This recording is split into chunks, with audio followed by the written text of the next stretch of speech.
Hello everyone, स्वागत है आपका अपना YouTube channel make dream career में।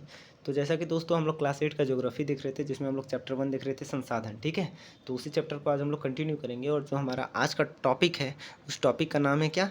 संसाधन संरक्षण। टॉपिक का नाम क्या है? संसाधन संरक्षण। ठीक है, तो चलिए क्लास को क्या करते हैं, स्टार्ट करते हैं।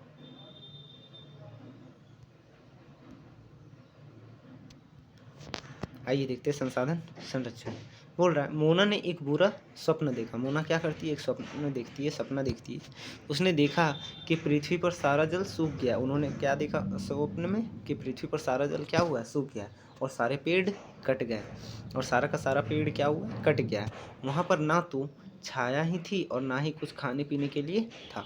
मतलब मोना ने स्वप्न में देखा कि पृथ्वी पर ना तो कुछ खाने के लिए था और ना ही छाया वगैरह था। लोग परेशान हो रहे थे और चारों तरफ भोजन और छाया की तलाश में निराश घूम रहे थे। लोग क्या हो रहे थे? परेशान हो रहे थे और चारों तरफ भोजन के लिए और छाया के लिए क्या कर रहे थे? घूम रहे थे। उसने अपनी माँ को अपने सपने के बारे में बताया। मोना क्या करती है? अपने स्वप्न के बारे में किसको बताती है? अपनी माँ को बताती है। उसने पूछा, अम्मा क्या यह सच में हो सकता है? मोना पूछती है अपनी अम्मा से, अम्मा क्या यह सपना सच हो सकता है? तो अम्मा बताती है, हाँ। अम्मा ने उत्तर दिया, यदि हम नवीकरणीय संसाधनों के प्रति सतर्क नहीं रहते हैं, नवीकरणीय संसाधनों के प्रति क्या होते हैं? सतर्क नहीं रहते हैं, तो वे बहुत ही दुर्लभ हो सकते हैं। तब वे क्या होते हैं? मतलब दुर्लभ हो सकते हैं। और अनवीकरणीय संसाधन निश्चय ही समाप्त हो सकते हैं। और अनवीकरणीय संसाधन क्या होते हैं? समाप्त हो सकते हैं। राजू ने पूछा, हम इसके लिए क्या कर सकते हैं?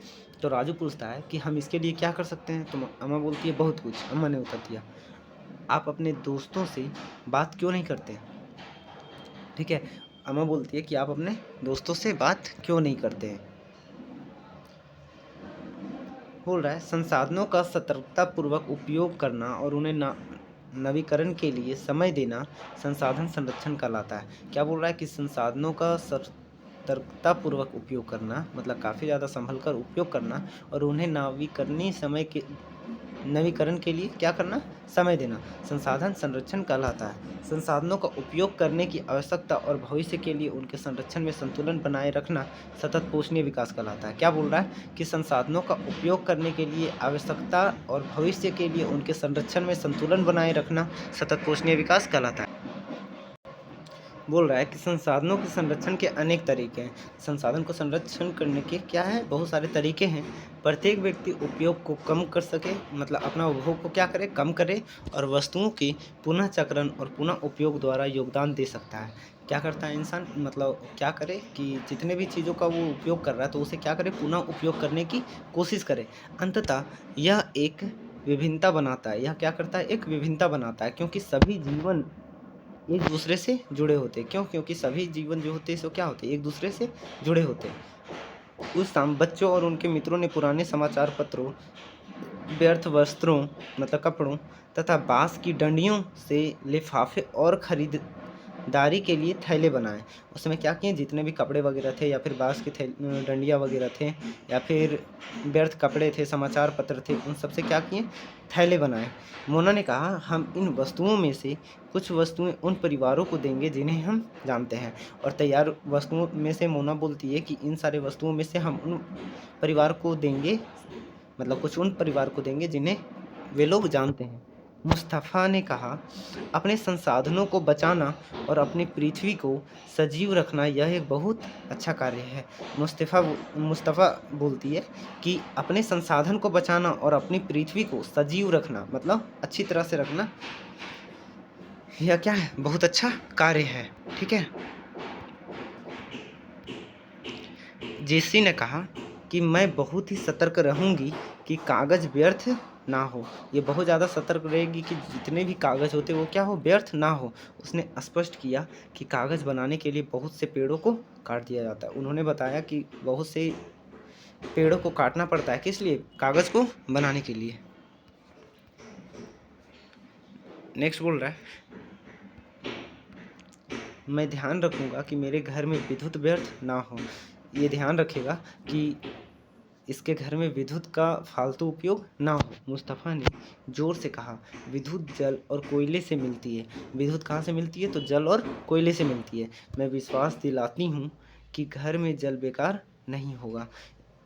मुस्तफा बोलती है कि मैं विश्वास दिलाता हूँ कि घर में जल को बेकार नहीं होने दूंगी। जल की एक एक बूंद मूल्यवान है। जल की क्या है? एक एक बूंद मूल्यवान है। आशा ने कहा, बच्चों ने कहा, हम सब मिलकर अंतर ला सकते हैं। हम सब मिलकर क्या कर सकते हैं? डिफरेंस ला सकते हैं, मतलब कुछ चेंजेस ला सकते हैं। यह कुछ कार्य मोना, राजू और उनके मित्रों ने किए हैं। आपका क्या विचार है? आप संसाधन संरक्षण में कैसे मदद करने जा रहे हैं? ठीक है। हमारी पृथ्वी इस पर निवास करने वाले लोगों का भविष्य पेड़ पौधों और परितंत्र की सुरक्षा और संरक्षण से जुड़ा है। बोल रहा है कि हमारी पृथ्वी और इस पर निवास करने वाले लोगों का भविष्य किस पर निर्भर कर रहा है? तो पेड़ पौधों पर, पानी वगैरह पर, इन्हीं सारी चीज़ों पर। और परितंत्र की सुरक्षा और संरक्षण से जुड़ा है। ये सारी चीज़ों से क्या है? हमारी जीवन जुड़ी हुई है। अब यह सुनिश्चित करना हमारा कर्तव्य हो जाता है कि सभी नवीकरणीय संसाधनों के उपयोग सतत पोषणीय हो, मतलब काफ़ी ज़्यादा क्या हो? ढंग से हो, उचित तरीके से हो। किन संसाधनों का? नवीकरणीय संसाधन का।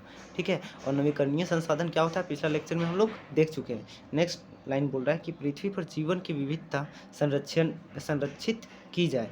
क्या? कि पृथ्वी पर जीवन की विविधता को क्या किया जाए? संरक्षित किया जाए। प्राकृतिक पर्यावरणीय तंत्र की हानि को कम से कम किया जाए, मतलब जितने भी प्राकृतिक पर्यावरण होते हैं उनकी हानि को क्या किया जाए? कम से कम किया जाए। तो यहाँ मेरा चैप्टर 1 क्लास 8 का जो संसाधन है, ठीक है, वो हमारा कंप्लीट हुआ। और जो भी इसका प्रश्न क्वेश्चन आंसर है वो हम नेक्स्ट पार्ट में कर लेंगे। और इसी के साथ जय हिंद, थैंक यू।